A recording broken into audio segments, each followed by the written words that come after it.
See, your mindset's transforming right now. Some of you faster than others. Before understanding how to do this, it would be terrifying for you to lose your job. For some of you, not all of you, but some of you. What would I do if I lost my job? What would I do? What would my family do? How would we make it? We live paycheck to paycheck. I can't afford it. You're learning a skill set, and you've done the math already. Just a little bit. Just a little bit of effort over the span of one trading day replaces your job.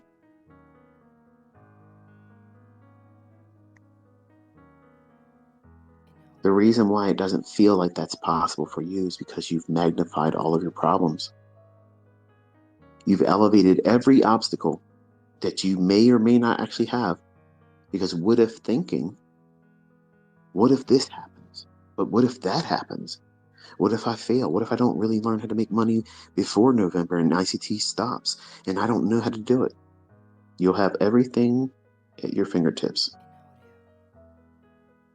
Don't worry. Worrying about how you're going to be in November is irrelevant right now. What happens if you learn how to do it before November? You've worried about nothing that was worth worrying about. Your what if thinking should be, how exciting is it going to be? How exciting is it going to be for me as a new developed speculator with a skill set that I now am armed with? And whatever this world throws at me, I'm not limited to whatever my paycheck tells me I'm worth. That's how you should be thinking. Not, what if I don't learn this in time? What if I start and I lose money? You're going to lose money the rest of your career. That's what every trader does. Losing's part of it. And you're worrying about it like it's going to go away, like you can avoid it. You watched me have losing trades this week. Did it have any effect? If you watched that last video, you can see it didn't affect it at all. But your skill set that's in development right now, it's like a superpower that you haven't discovered you have yet. For some of you, it's going to give you overconfidence and almost stroke your ego to the point where you think you're better than anyone and everyone. You'll be humbled. And for those that are more balanced, prepared for the responsibilities of having this new superpower. What's the superpower, by the way? What is the superpower? The ability to write your own checks, to go on your own steam, to be able to tell Carl to pound sand. Enjoy working, Carl. We got places to be and people to see, and you ain't one of them.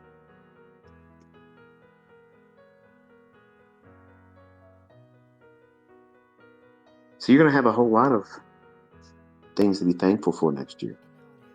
You just don't realize it yet. Your friends and your family right now, probably the ones that told you you're wasting your time, they're going to be very uncomfortable next year.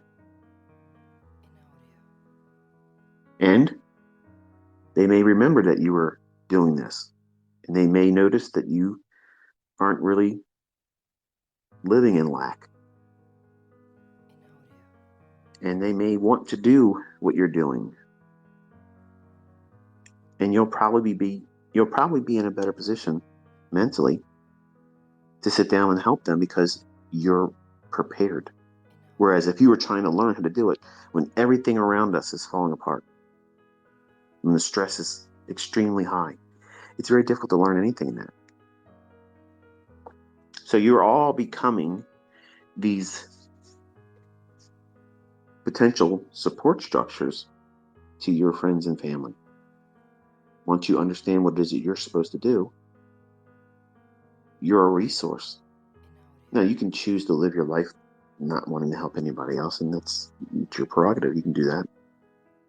It's not my hope and aim for that for all of you. It's obviously for you to be empowered to not only take care of yourself and your family, but to help anyone else out there that you can raise your hand to help. And you're going to see a whole lot of that opportunity next year, probably before the end of this year.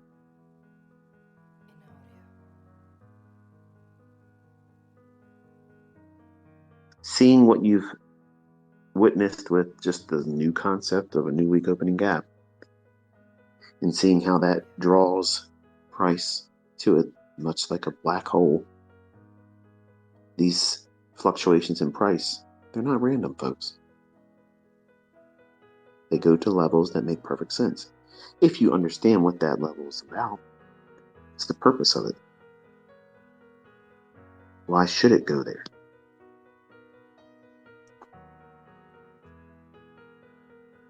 It's been very satisfying over the last 2.5 weeks reading the comments where all of you are in your charts and observing how price is reacting to these levels and gyrating to them, drawing into them like a magnet, and how consistently they behave.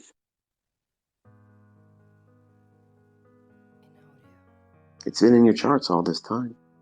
In fact, people talk about them. There's gaps. Of course there's gaps. Of course. ICT didn't invent a gap, but ICT taught you how to use them. It's not just gaps like to get filled. No, it's filled. All right, next. Can't wait till tomorrow. Hope there's another gap. No. I'm using yesterday's gap, last week's gap, 2 weeks ago's gap, so forth. And if you're bearish, you're going to be looking for these to draw price in. If you start looking at how they nest over the course of weeks and months, you can actually start to see the market structure that's been there the whole time. But it's eluded you and everybody else that doesn't know how to do this yet. Like you said. You heard what I said. Go in your charts and you'll see it. How the market works from short-term low, intermediate-term low, long-term low, and vice versa. The market is not random, folks. Yes, indeed. There is an algorithm, and you're seeing it, and it's delivering exactly how it's coded. There's fluctuations in price action on non-farm payroll weeks that are a little squirrely. You've seen me have to navigate, and one of my trades didn't pan out to full profit. It gave me my first target, 38.87, which is what I tweeted when we were in the 4,000s. It dropped down there, and then gave me an indication it was going to go the direction. And you watch me on a fly, just like that, reverse.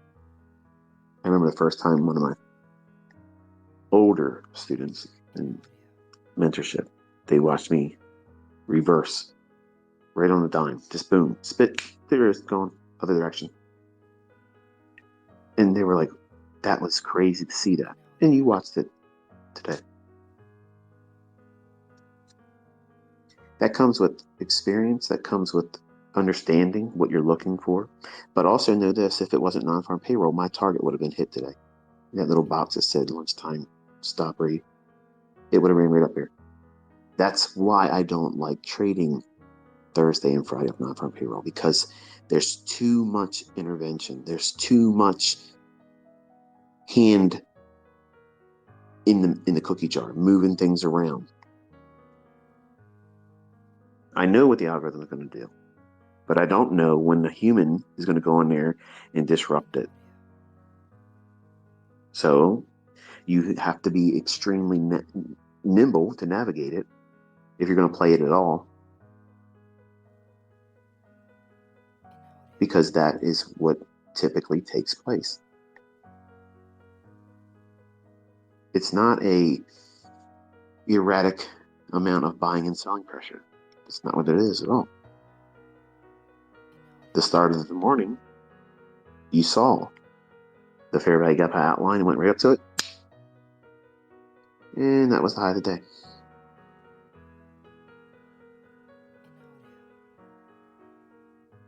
I made allowance for maybe running for another attempt higher. I showed you another chart where if it runs above that, that would be it. And if I was being honest 100%, if it had gone to that one, I would have called that as the daily high. But it just so happened that the first fair value gap I outlined, that was the high of the day. And the market started going lower.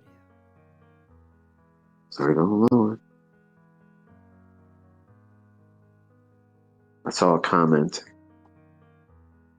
when I was doing the afternoon session trade. It dropped down to a fair value gap that I changed the color to, obviously, to whenever I have a fair value gap that's like a hue of red or pink or something to that effect. That's usually my view of it being bearish. If it's green or blue, something to that effect, I'm viewing it as something bullish. If it's not either one of them, then I'm just waiting for more information. I'm observing it. My son asked me, was there any reason why my colors are used? And I said, well, I guess subconsciously that's how I internalize it.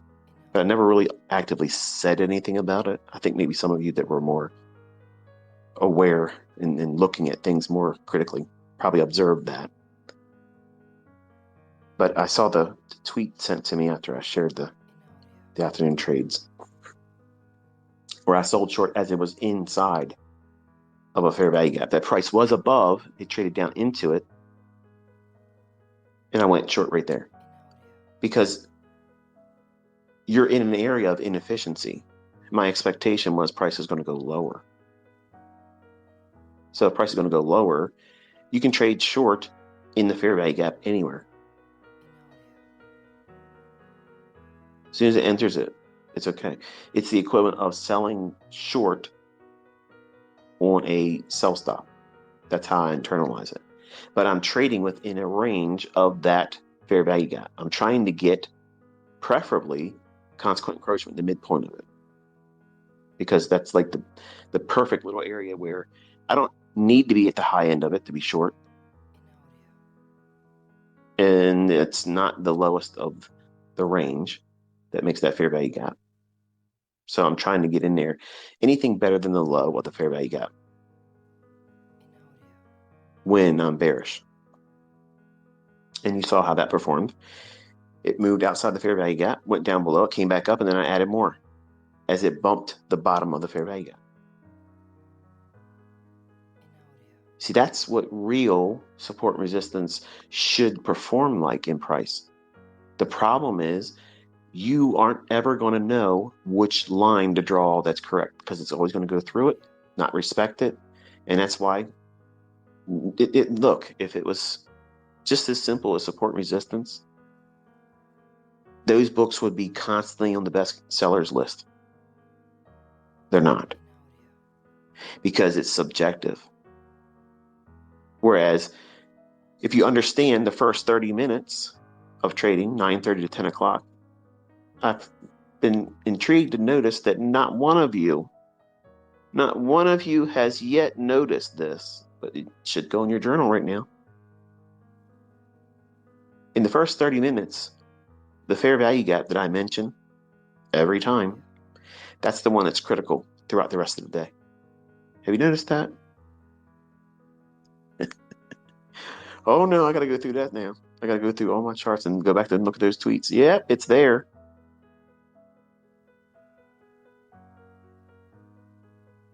You'll learn about that this year. What's the significance in that? You'll learn it just one step at a time. I can give you everything in a big, gigantic blob of information, but it isn't going to help you. You have to have pieces of it shown to you. One piece at a time, and you'll know. Perfect illustration of that is my mentorship students that paid me, and I crammed a decade or so worth of information inside of 1 year, which is that core content that's up on my YouTube channel right now. And people that went through it tapped out early. They couldn't handle it because it takes a lot more effort than they wanted to put in. A lot more things to remember, a lot more things to sort out.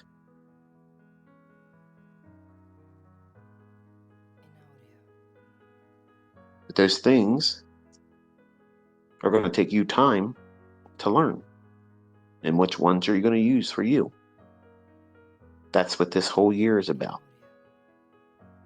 I'm showing you not the same thing all the time. I'm showing you different approaches to using the things that's already on my YouTube channel.